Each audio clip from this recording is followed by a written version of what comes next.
Every pub had an outdoor where you could buy beer to take away. And then was in the days when your mums could send you to fetch it, and they would serve you, and you would take it home, and fags and whatever, because that was the closest we got to a convenience store back in the day. You didn't have convenience stores, you didn't have shops that opened till 8, 9. You had the outdoor, and that was what they were specifically designed for, to buy, drink, outdoor, and take it home. I loved it, yeah. And we was often sent more so by friends. You know, parents wouldn't think twice to giving us a couple of quid and get us some beer from the outdoor, and they'd just give it you.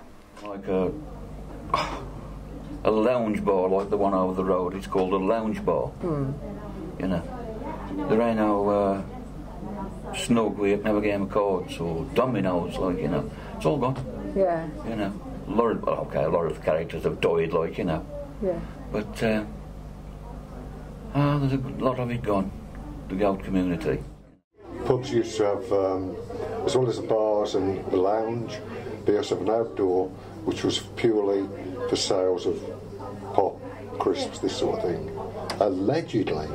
But quite often, in fact, one of my aunties, if she wasn't here, I'd pop down to the Rising Sun, and there she'd be in the outdoor having a pint. And my dad used to be the same. But the notice above the outdoor said, no drinking in here.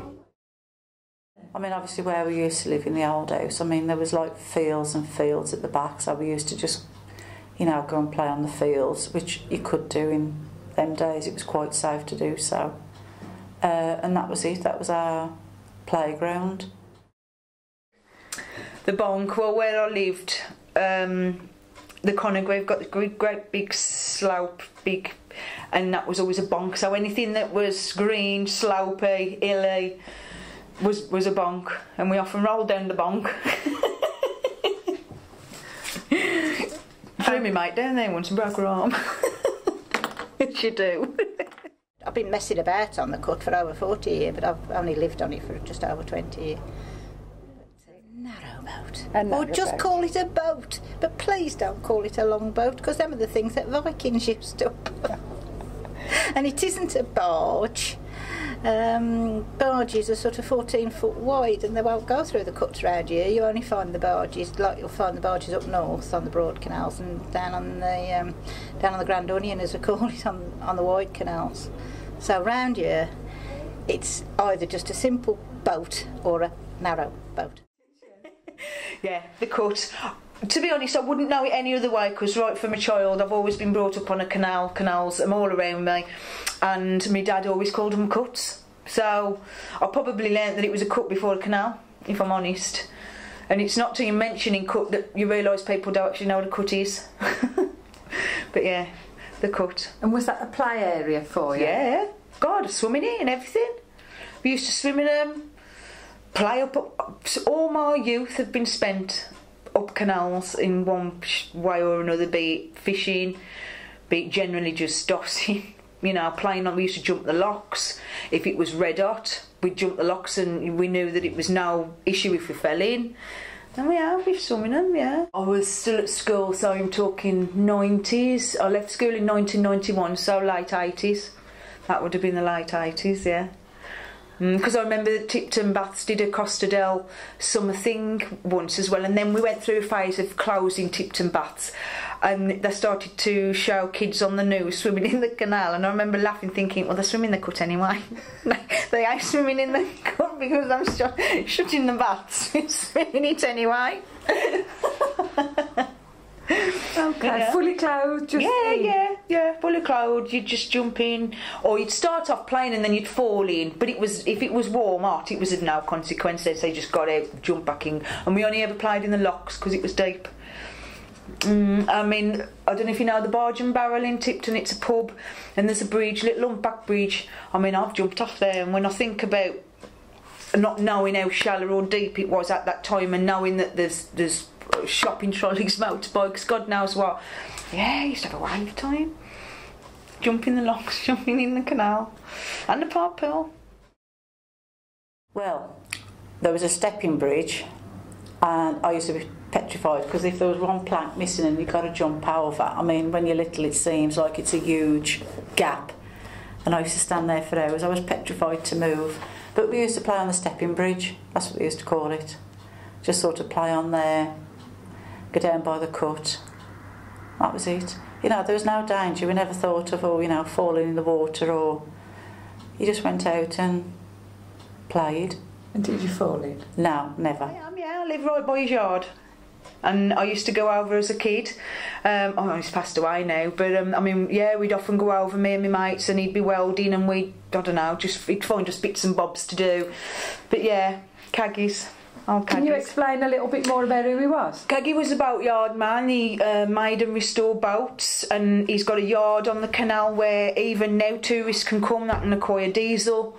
They can moor up for the night, and I think they can get some like general repairs done. But I mean, day and night that man's, well, it's his son now. I'm still welding. I mean, I could hear him at 10 o'clock last night, still going, so I don't know what time he starts. But and as I walk down the canal, you'll see him in rusty shape, and then you'll go again, and they're all painted and done, and you watch them step by step as they do the boats. But and he'll go up and down. I'm not sure whether he cleans the canal as well. But I mean, I'll see him in another big boat, and there's always rubbish on it, so I'm thinking to myself, does he go and do a bit of cleaning as well? But yeah, everybody knows Caggy's boatyard. Double vision. Double vision. Yeah. Is there a reason for that? Yeah. Trevor and I ran away together. Oh. And we hadn't got very many pennies, to be honest with you. And just about managed to scrape enough together to buy this old tub. It was bought off a church. And the church being a church, they'd called it The Vision, which was, I couldn't live with that. And we were umming and ahhing about what we were going to call her. But the boat that I was used to was lower in the water than this one.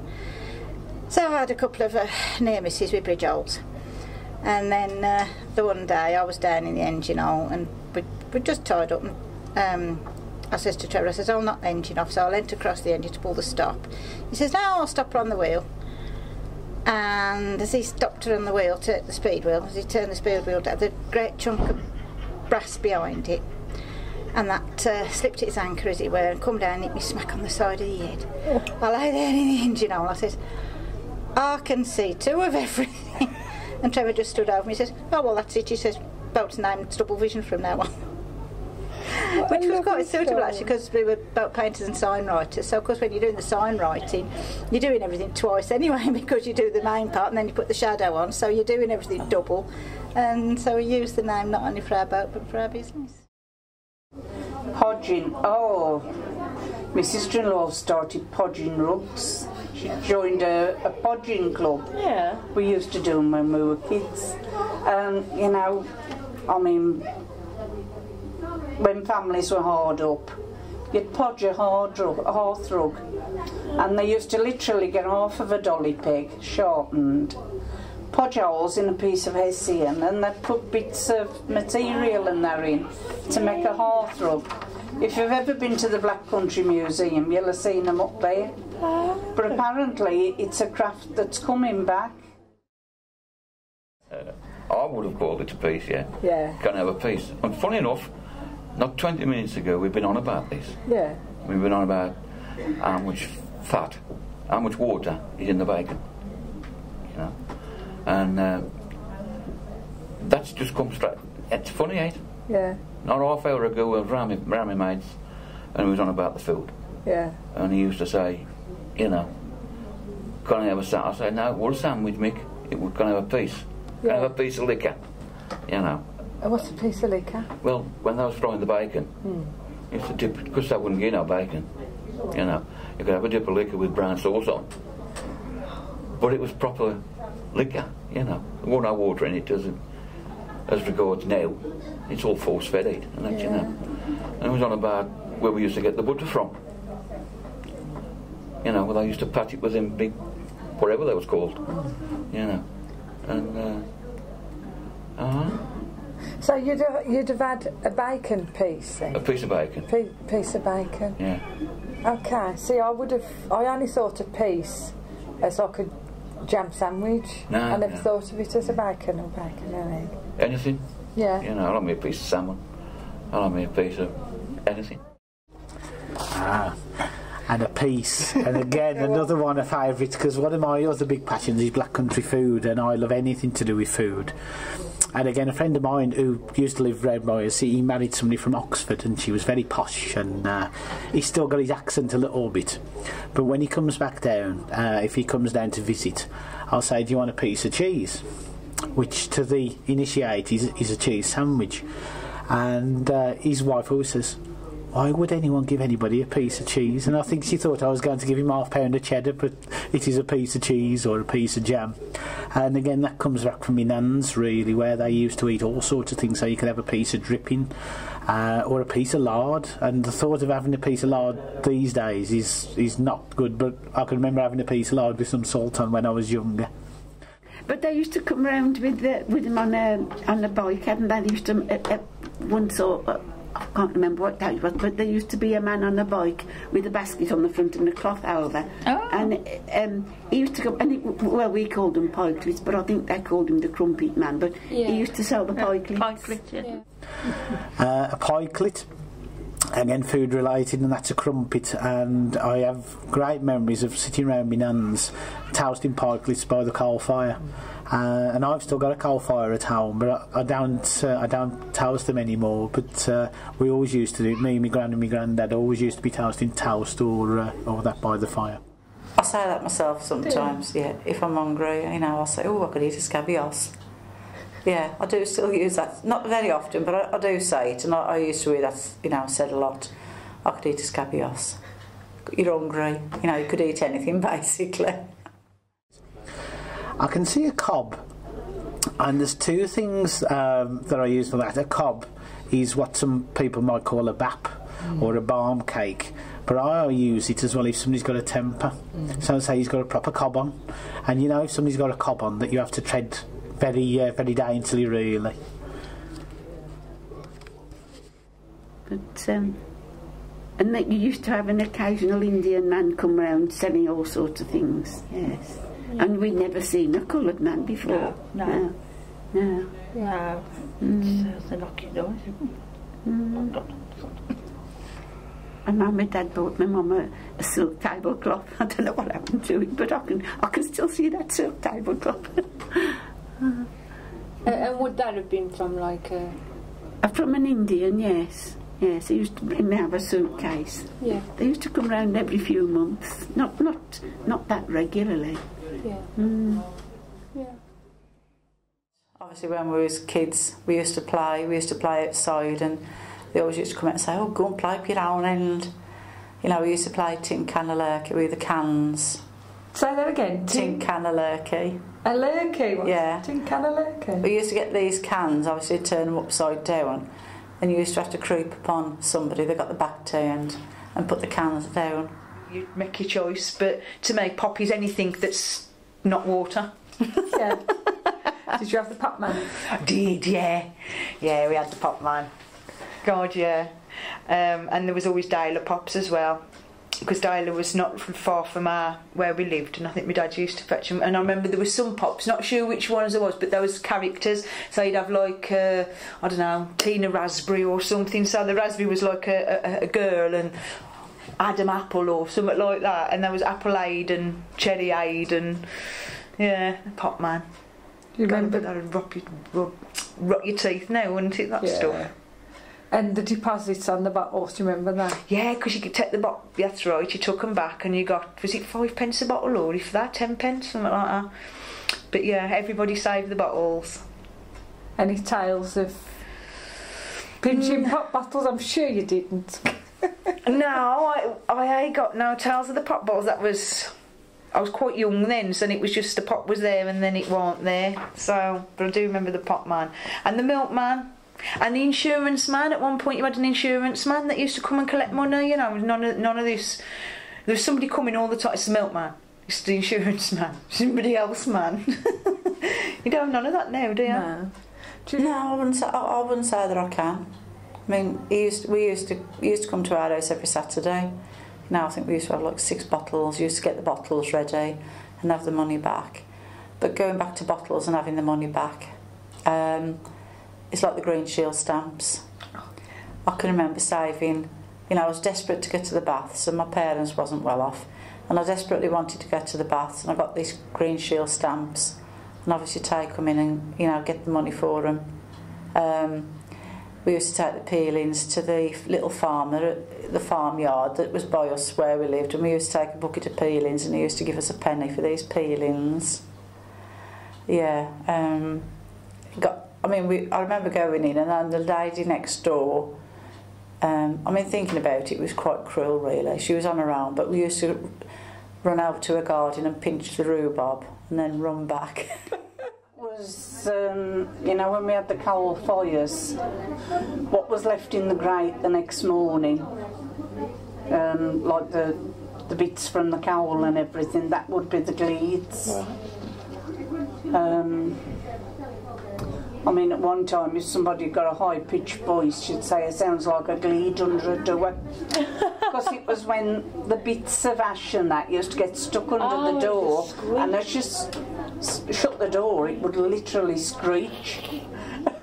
That's something where, especially when you're a young boy as well and a bit embarrassed, is sometimes you used to go out with your mum or your nan and say, you got something on your face, so of course I'd spit on an handkerchief and just give you like a dab, like a cat lick. So again, that was another family thing. And I am together, well, because when Dennis went, he split up with his missus, bless him, and he says, I'm going off on holiday, and he says, I'm going up the port. I says, don't you dare go in a wenching. I says, you keep away from him. He come back about a month later, 3 weeks later. He says, Anne, what's you been up to? I says, you been wenching here? He said, yes. I said, okay, who is she? Come on. And he told me. And anyway, because she lives on a boat, she used to do a coal run, and she used to work up at the Ellesmere Port Museum. And she come down to visit with Dennis, and every few minutes Dennis would be saying, Annie, translate, because she couldn't understand it. Annie, translate, translate, translate.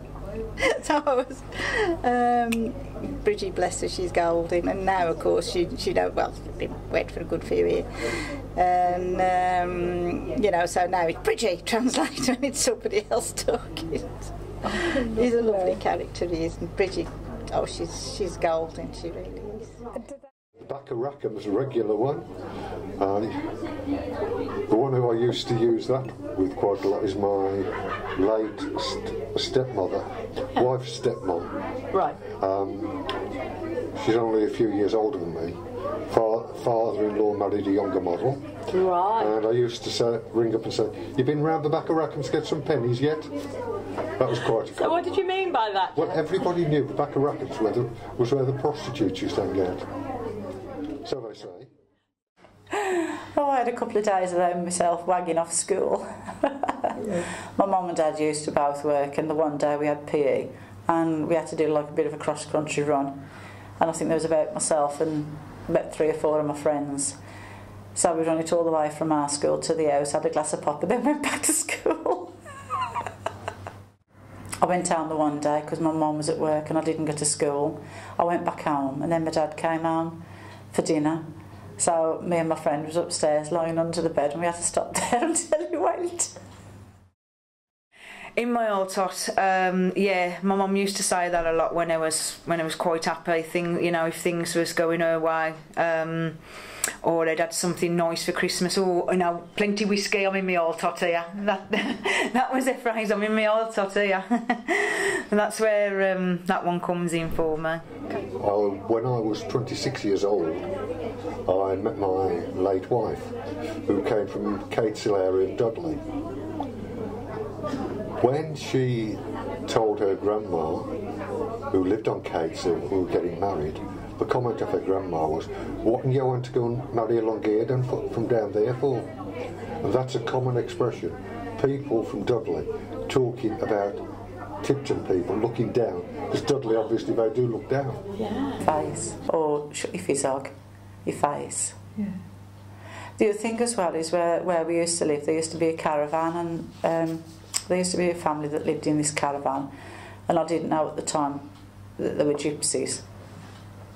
But I mean, they was really nice. There was the mum and the dad, and like there was the two kids, and then there was Tony, And I mean, he couldn't fasten his tie, and I can always remember he always used to come to the house nearly every morning for my mum to do his tie, and the daughter.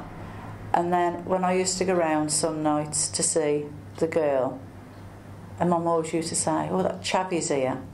The chavvy, that's what they used to. And it's funny because I picked up on that at the time, because I used to be offended, but I used to think, well, why are they saying that, chavvy? Because it sounded offensive to me. But I think that was just their way of saying, the girl's here for you, but they used to say chavvy. Bobola, couple of, you mean that a bobola if you stay out late at night, or it's a dirty great moth. So there's two meanings for me. Yes, if there was a big moth, my auntie would say things like, "Oh bloody hell, look at the size of that bobola." And then there was another meaning that if you'd stayed out sort of all night, "Oh, here it is, a bobola." So there, two meanings for me. Another phrase I really love is a bobola, and I use that all the time. So if I've had a busy day at work and someone get home and somebody says, how have you got on? So I've been up and down like a bobola. So it's a fabulous phrase. Oh, one more's the dog ate. Again, my dad, if the dog's lying in the door, shift your wammel. So yeah, wammel's the dog.